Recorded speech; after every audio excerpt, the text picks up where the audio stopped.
Доктор Гүлниса Айнакул эжебизди сахнаға чакырабыз.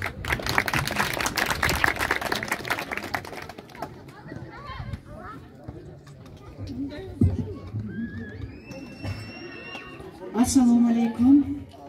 Улуу Памир айылынын тургундары. Алыскы Ала тоодон ысык салам келип, ушунча көптөгөн дүйнөнүн элдеринен Орта Азия, Кавказлар жана Европадан көптөгөн профессорлор менен атеистлерге Ала тоодон салам келип, ден соолуңарды сурап коелу, учурашайлы, улуу атабыз Рахманкулдун арбагына Куран окуталы деп келип калдык.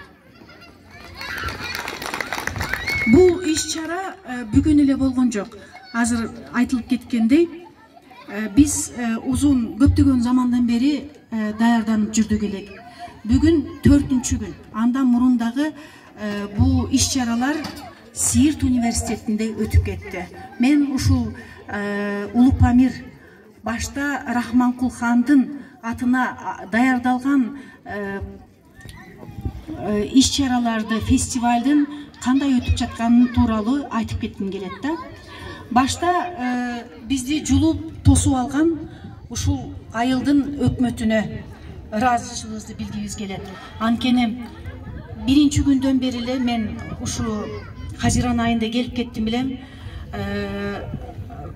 Алла разы болсун.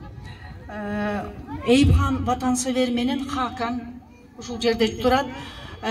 Колубуздан келишинче жардам беребиз деди. Бул жактагы максатыбыз Улуу Памир айылынын тургундары Ала тоону сагындыгы, кыргыз элин сагындыгы, ошол кыргыздар тууралуу бир кабар алгылары келип жатат го деп ойлонуп, анан кийин бир программа, сиздер үчүн программа даярдайлы дедик. Ошон үчүн ушул сунушту кабыл алган айылдагы өкмөт темсилчилерине, жаш балдарга да башынан эле ыраазычылыгыбызды билдирелик. 3 күндөн бери Түркиянын ТИКа деген бирими бар, билесиздер. Түрк дүйнөсү беледилер башканлыгы бар, Түрксой бар.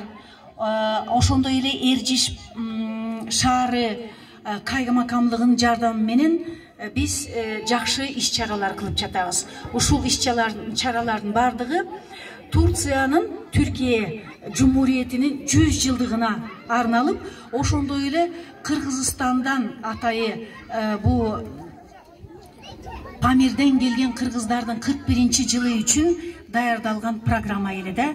Мына ушул программага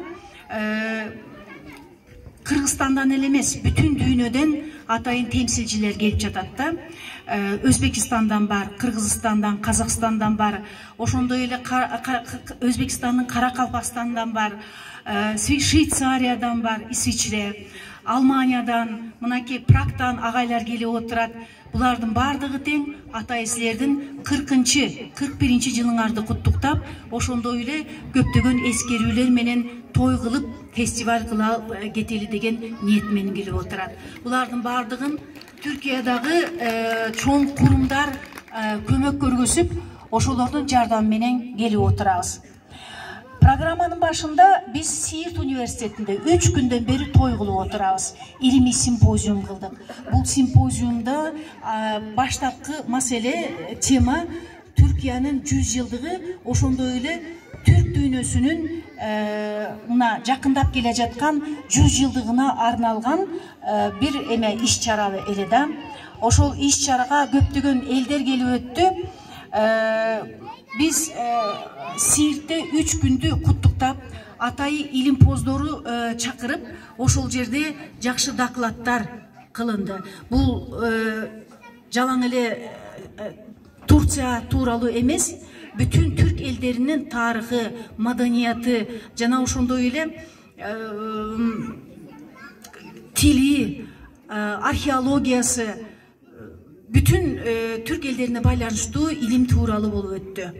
Мына бүгүн болсо 4-күн атайы ушул айылга арналган. Рахманкул хан жана Улуу Памир калкы үчүн арналган программаны ушул жака атайы арнап келип отурабыз. Бүгүнкү программабызга атайы келип, ошентип бизди жалгыз таштабай келип бизди угуп отурганыңыздар үчүн да сиздерге айрыча өзүнчө рахмат айтабыз, ыраазычылыгы билдиребиз. Ошондой эле кандай десем, бүгүнкү программага түрк дүйнөсүнөн, дүйнөнүн темсилчилеринен дагы сүйлөп силерди куттукташ үчүн азыр кезеги менен мугалимдерди, профессорду чакырайлы деп отурабыз.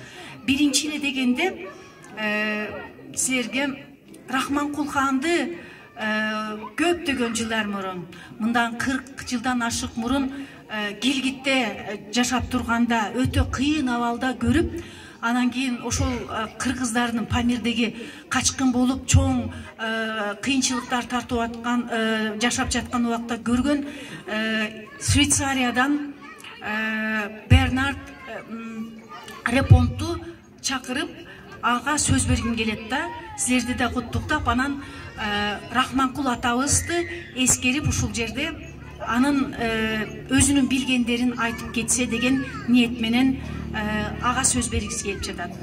Силерге кайрадан ыраазычылыгыбызды билдиребиз. Биринчиден, Турциянын, түрк элинин 100 жылдыгын куттуктап, бул жерде белгилейлик. Бизди кабыл алганы үчүн өзүнчө ыраазычылыгыбызды билдиребиз. Андан мурун дагы ушул эң зор убакта Памирдик кыргыздарыбызды жалгыз таштабай, алардын кайрылуусун ишке аткарып, Туркияга алып келип өзүнө эл кылып алган Түркия өкмөтүнө да өзүнчө ыраазычылыгыбызды билдиребиз. Ошон үчүн 2 майрам туш келип калыптыр, 40 жылдык менен 100 жылдык Памирге келип өзүнчө белгилейлик деп ушул жерге келип отурабыз. Репонтту, урматтуу Репонтту бул жакка чакырып, Рахманкул атабыздын тууралуу эскерүүлөрүн өтүнөлүк деп ушул жака анда сахнаны таштайлы.